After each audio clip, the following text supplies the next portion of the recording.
सभी विद्यार्थियों का हिंदी ज्ञान दर्शन यूट्यूब चैनल में स्वागत है। मैं श्रीमती सुप्यार कुमारी, हिंदी लेक्चरर। आज अपन हिंदी साहित्य में जो भारतेंदु युग की विशेषताएं पढ़ रहे हैं, उनमें अभी तक 3 विशेषताएं करवा दी गई हैं और उनसे आगे की जो विशेषताएं हैं वो आज अपन इस वीडियो में कंप्लीट करेंगे। उसके बाद अगला जो वीडियो है उसमें द्विवेदी युग के कवियों के बारे में पढ़ेंगे। तो आज भारतेंदु मंडल के जो पहले प्रवृत्तियां हैं वो इस प्रकार हैं, जो मैं आपको 3 करवा चुकी हूँ। अपन एक बार फिर दोहरा लेते हैं ताकि वो याद हो जाए। राष्ट्रीयता की भावना, यानी एक नंबर पे जो प्रवृत्ति है वो है राष्ट्रीयता की भावना। इसमें राधाचरण गोस्वामी की कविता हमारो उत्तम भारत देश, राधाकृष्ण की कविता भारत बारहमासा और बद्रीनारायण चौधरी की प्रेमघन की कविता धन्य भूमि भारत सबे रतन्य की उपजावनी।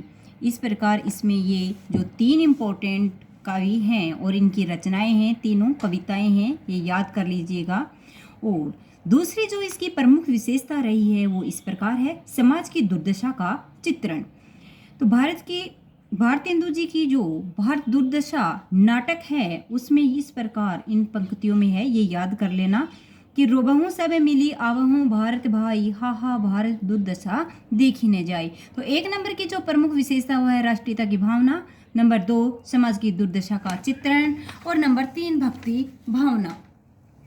तो भक्ति भावना है वो ये भारतेंदु जी पुष्टि मार्ग के भक्त थे, यानी वल्लभ संप्रदाय में दीक्षित हुए थे और इनका जो प्रमुख ग्रंथ है वो है भक्ति सर्वस्व वैशाख महात्म में कार्तिक स्नान, जो पहले मैंने टिक से आपको बता दी थी, समझा दिया था।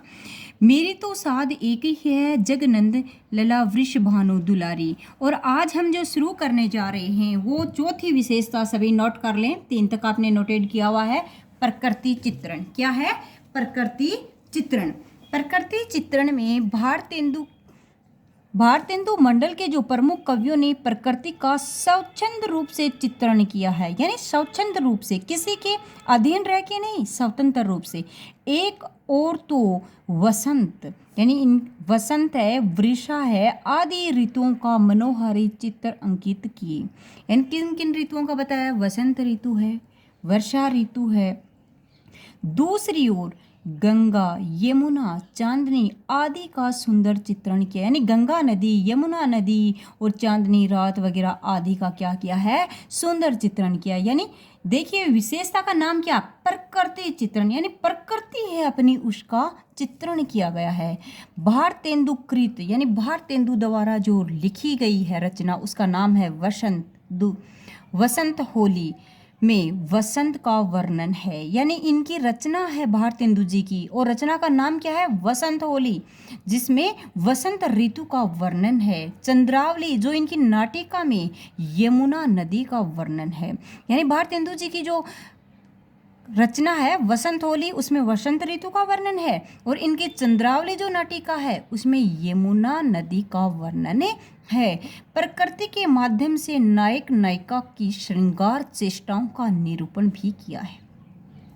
भारतेंदु जी का यमुना वर्णन कौन सी रचना में है? चंद्रावली नाटिका में है। तो उनकी कुछ पंक्तियां इस प्रकार है, तरनी तनुजा तट तमाल तरुवर बहु छाए, झुके कुल सो जल प्रसन्न हित मनहु सुहाए। ये किनकी पंक्तियां हैं? भारतेंदु जी की।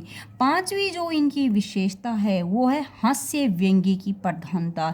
ये भी इम्पोर्टेंट है, हास्य व्यंग्य की प्रधानता। भारतेंदु मंडल की 5वीं विशेषता का नाम क्या है? हास्य व्यंग्य की प्रधानता। भारतेंदु युग के कवियों ने हास्य व्यंग्यप्रक रचनाओं के महत्व को समझते हुए इनके माध्यम से अंग्रेजी शासन, पाश्चात्य सभ्यता, सामाजिक अंधविश्वास एवं रूढ़ियों पर करारी चोट की है। किन किन पे करारी चोट की है?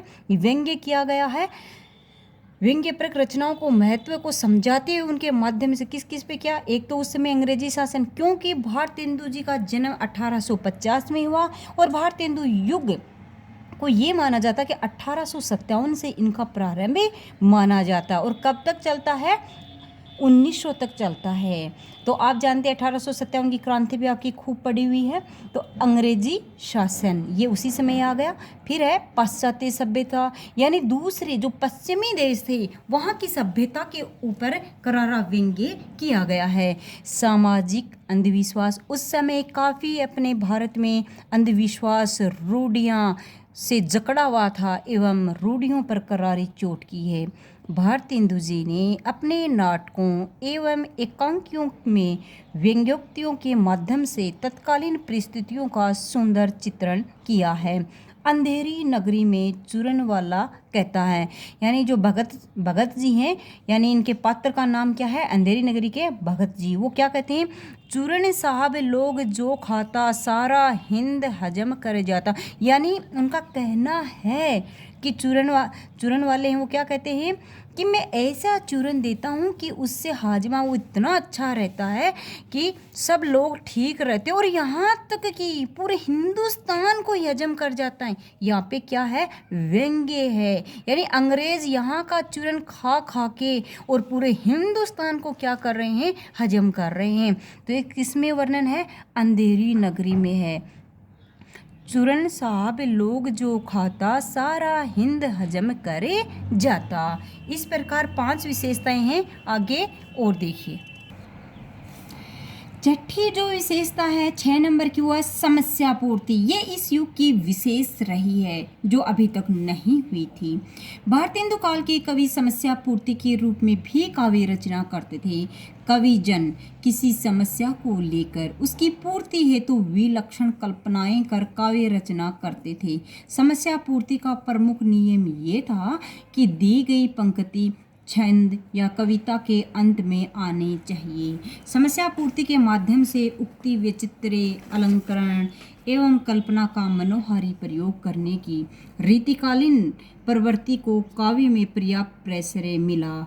व्यासकृत, यानी कवि व्यास हैं, उनकी इम्पोर्टेंट थी तो उन समस्या पूर्ति, तो उनकी रचना का नाम है समस्या, अंडरलाइन कर लीजिएगा, ये इम्पोर्टेंट है। समस्या पूर्ति सर्वस्व, क्या नाम है, कवि व्यासकृत समस्या पूर्ति सर्वस्व। और फिर दूसरे कवि हैं द्विजगंग, उनकी जो रचना है उसका नाम है समस्या प्रकाश, क्या नाम है, समस्या प्रकाश। और फिर अगले कवि हैं गोविंद गिला भाई, उनकी जो रचना उसका नाम है समस्या पूर्ति प्रदीप। देखिए समस्या पूर्ति पे यहाँ पे अपने सामने 3 कवि आए हैं, तीनों की रचनाओं के नाम इस प्रकार हैं। पहले याद रखोगे कवि व्यास की रचना का क्या नाम है, समस्या पूर्ति सर्वस्व।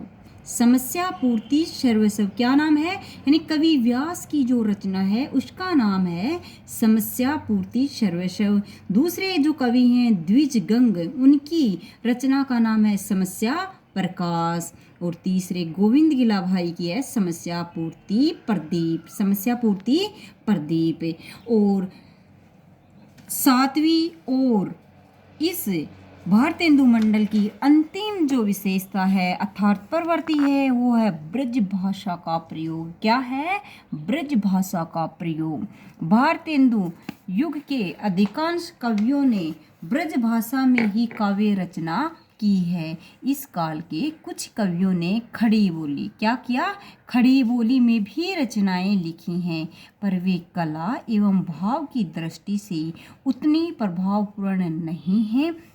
भारतेंदु जी की रचना यानी ये फूलों का गुच्छा, क्या नाम है, भारतेंदु जी की सव्यम की रचना है, क्या नाम है, अंडरलाइन कर लीजिएगा। भारतेंदु की रचना फूलों का गुच्छा में ब्रज भाषा का किसका प्रयोग हुआ है, ब्रज भाषा का प्रयोग हुआ है।